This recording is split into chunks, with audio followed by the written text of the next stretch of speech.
Why is it that somebody that's been on a low carbohydrate diet for some time or doing a lot of intermittent fasting will actually fail an oral glucose tolerance test? Or for example, if they were to have a random bolus of a higher carbohydrate meal and then they were to test their blood glucose levels afterwards, they find that their glucose levels in the blood stay high for a very long time. And they're like, oh no, what's happening? Am I insulin resistant because I've been doing a low carb diet or because I've been doing a lot of fasting?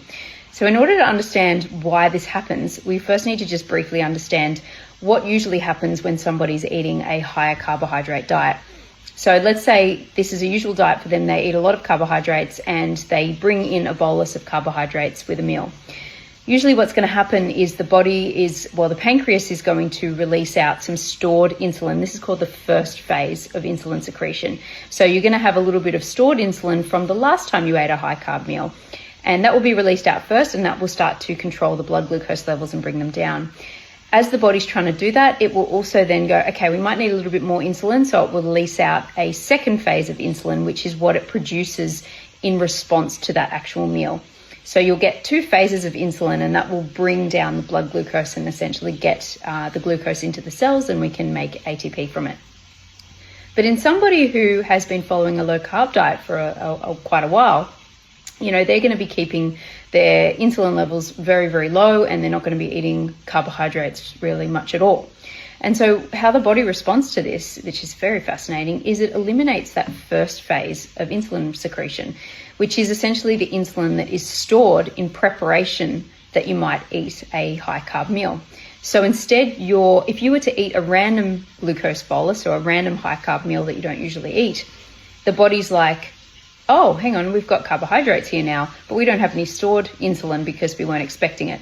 So essentially the body will then start to make insulin in response to that meal to bring the blood glucose levels down. But of course, this response takes a little while because we don't have that pre-formed insulin ready to go to just be released out. So essentially your body is reacting to the glucose that you've just eaten or the carbs that you've just eaten by producing some insulin. But of course, like anything in the body, that's going to take a little bit of time. So it might take up to a few hours for that insulin to be produced and then to the point where it can bring back down those blood glucose levels.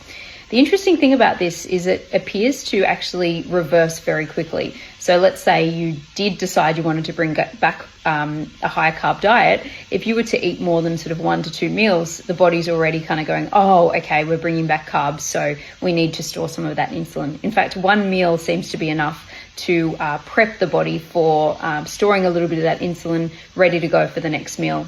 So it is interesting to sort of note these nuances, because certainly if you were to just look at that one marker and not understand what's going on, you're obviously going to look at it and go, oh my gosh, like I've become insulin resistant. But it's actually not. It's actually really the opposite. Your body's become so insulin sensitive and it basically just doesn't store anything that it doesn't need to store, because all of that costs energy, right? So it's only going to store what it needs to store. And, very quickly, again, once you reduce the carbohydrates in your diet, then your body will get back to that point where it's like, oh, okay, we don't need to store insulin because we're not really regularly bringing in carbohydrates.